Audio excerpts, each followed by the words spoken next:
आइए चलते हैं अपनी पाठ्य वस्तु की तरफ।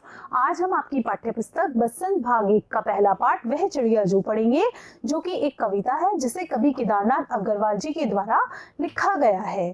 इस पाठ का शीर्षक पढ़ने के बाद में आपके मन में यह विचार आ रहा होगा कि कवि ने चिड़िया के ऊपर कविता लिखी है, तो क्या इसमें चिड़िया की विशेषताएं बतलाई है या चिड़िया के माध्यम से हमें वो कुछ और संदेश देना चाहते हैं। यह तो जब हम कविता पढ़ेंगे उसके बाद हमें पता चलेगा। इससे पहले मैं आपको एक जरूरी बात और बताती हूँ कि कवि को वह चिड़िया जो कविता लिखने की प्रेरणा कहाँ से मिली। कवि का जन्म उत्तर प्रदेश के बांदा जिले में हुआ था। वहाँ एक केन नदी बहती है। कवि एक बार केन नदी को देखने के लिए जाते हैं।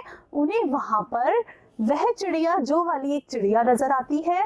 वह उस चिड़िया से बहुत प्रभावित होते हैं। प्रभावित होने के बाद में उन्हें लगता है कि मुझे इस चिड़िया पर कुछ लिखना चाहिए और कुछ लिखकर इस चिड़िया के माध्यम से आप लोगों को कोई संदेश देना चाहिए। इसलिए कवि ने यह कविता लिखी और अब आपके सामने प्रस्तुत है यह कवि की कविता वह चिड़िया जो। देखते हैं कवि ने क्या बताया है इसमें।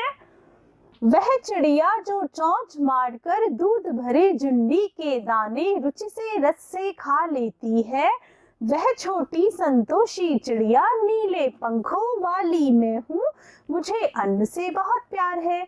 कवि कह रहे हैं वह चिड़िया जो, कौन सी चिड़िया? कवि की चिड़िया जो क्या कर रही है?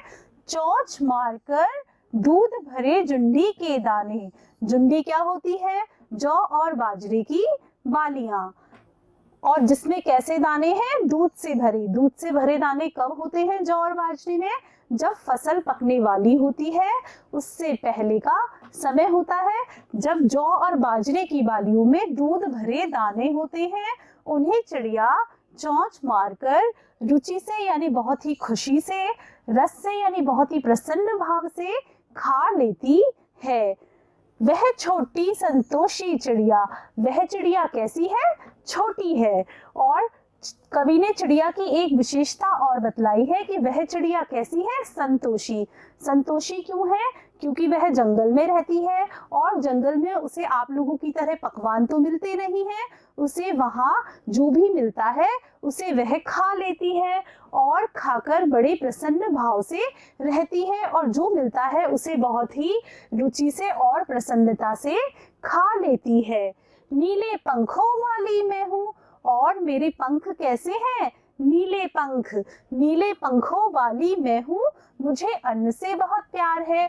और उस चिड़िया को अन्न खाना बहुत अच्छा लगता है, क्योंकि जंगल में उसको जुंडी के दाने ही मिलते हैं और वह जुंडी के दाने खाकर भी बहुत खुश रहती है।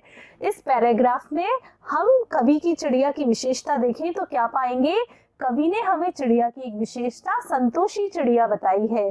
जिस तरह से वो चिड़िया जंगल में जो मिलता है उसको खाकर खुश रहती है, उसी तरह हमें भी हर परिस्थिति में खुश रहना चाहिए। देखते हैं आगे। वह चिड़िया जो कंठ खोलकर बूढ़े बन बाबा की खातिर रस उंडेल कर गा लेती है, वह छोटी मुंह बोली चिड़िया नीले पंखों वाली मैं हूँ, मुझे बिजन से बहुत प्यार है। देखिए कवि अपनी चिड़िया की क्या विशेषता बतला रहे हैं। और वह चिड़िया जो क्या करती है?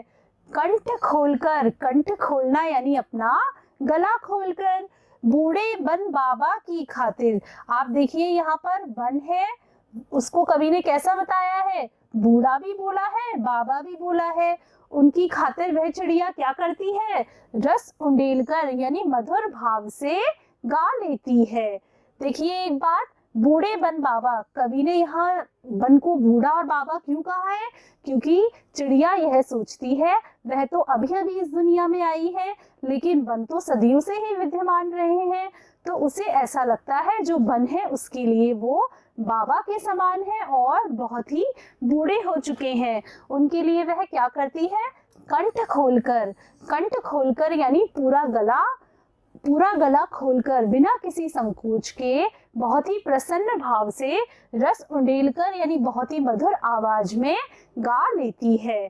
वह छोटी मुंह बोली चिड़िया, वह चिड़िया कैसी है? छोटी है और मुंह बोली। कवि ने देखो चिड़िया को मुंह बोली क्यों कहा है?